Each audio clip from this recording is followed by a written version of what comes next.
Ini kan program relatif baru ya, meskipun sudah diuji coba dan tentu seluruh staf yang terlibat di dalam makan bergizi gratis ini juga telah di training sebelumnya dan tentu strukturnya sudah ada Badan Gizi Nasional dan kemudian dibantu oleh seluruh instrumen negara. Tentu pasti dalam pelaksanaan awal di tanggal 6 kemarin ada hal-hal yang tentu harus terus diperbaiki ke depan. Namun tentu kita melihat esensinya bahwa program ini akan memberikan dampak yang luar biasa dalam berbagai sisi. Pertama ya tentu tujuan utamanya adalah untuk meningkatkan gizi dan nutrisi anak-anak didik.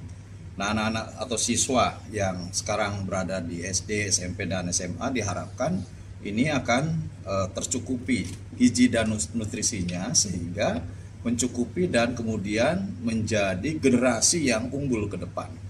Nah, dengan gizi yang cukup, dengan nutrisi yang cukup, diharapkan ya tentu akan menjadi sumber daya manusia yang ini bisa mampu untuk menjadi generasi transformasi menuju Indonesia Emas 2045. Generasi emas adalah generasi yang ekonominya maju, kemudian adil, sejahtera, dan tentu menjadi bangsa yang maju.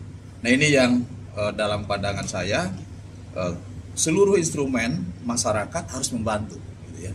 Karena ini adalah program yang bagus. Selain tentu sekarang sudah mulai terasakan akan meningkatkan ekonomi wilayah masing-masing.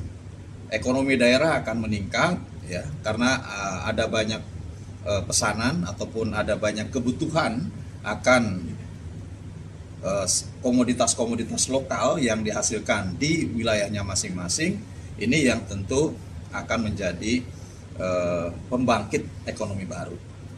Dan makan gizi gratis memang belum semasif yang kita harapkan, karena memang dari sisi anggaran kan baru 71 triliun ya tersedianya, sehingga memang diproyeksikan ke wilayah-wilayah tertentu yang tentu ini menjadi skala prioritas. Dan tentu kedepannya mudah-mudahan pemerintah dan DPR segera membicarakan kembali nanti setelah tanggal 20 masuk masa sidang, dibicarakan kembali agar betul-betul program ini sukses, program ini mencapai tujuan, program ini mencapai sasaran, program ini tentu menjadi program prioritas utama yang bukan berarti mengenyampingkan terhadap program-program lainnya, karena infrastruktur masih tetap dijalankan, kemudian program-program yang menjadi prioritas unggulan utama seperti menuju kepada kedaulatan dan kemandirian pangan dan energi juga itu tetap dijalankan, kedaulatan dan kemandirian air juga itu tetap dijalankan.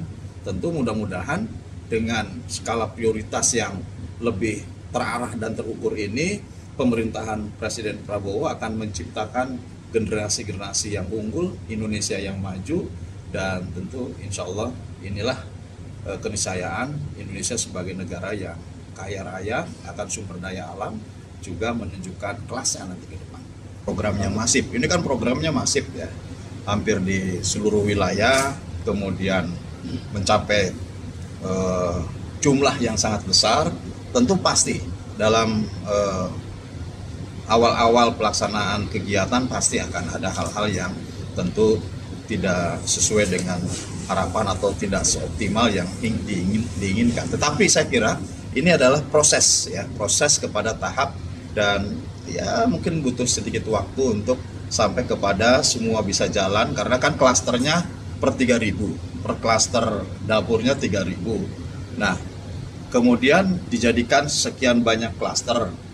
Target dan sasarannya tentu besaran awalnya adalah 82,9 juta siswa.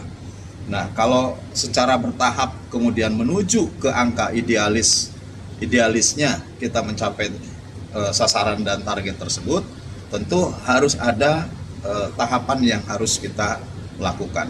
Dan ini tentu bukan hanya menjadi program pemerintah, DPR juga harus berkepentingan dengan program ini, karena ini adalah program negara sehingga kalau dari sisi anggarannya belum mencukupi, ayo kita duduk kembali, nyisir kembali dari mana anggaran yang bisa kemudian mencukupi terhadap kebutuhan idealnya anggaran untuk MBG. Kemudian pada sisi lain, kalau memang masih banyak kendala dari sisi ketersediaan komoditas, ketersediaan bahan baku, dalam pergerakan, dalam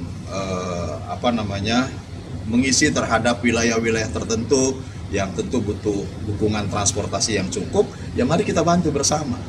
Karena bagaimanapun, sekali lagi ini adalah program yang bagus, yang ke depan tentu ini akan memberikan manfaat, baik pada sisi jangka panjang, yaitu bagaimana kita menciptakan generasi yang unggul, maupun pada saat ini selain memberikan asupan gizi dan nutrisi, tetapi juga menjadi pembangkit ekonomi baru di daerah.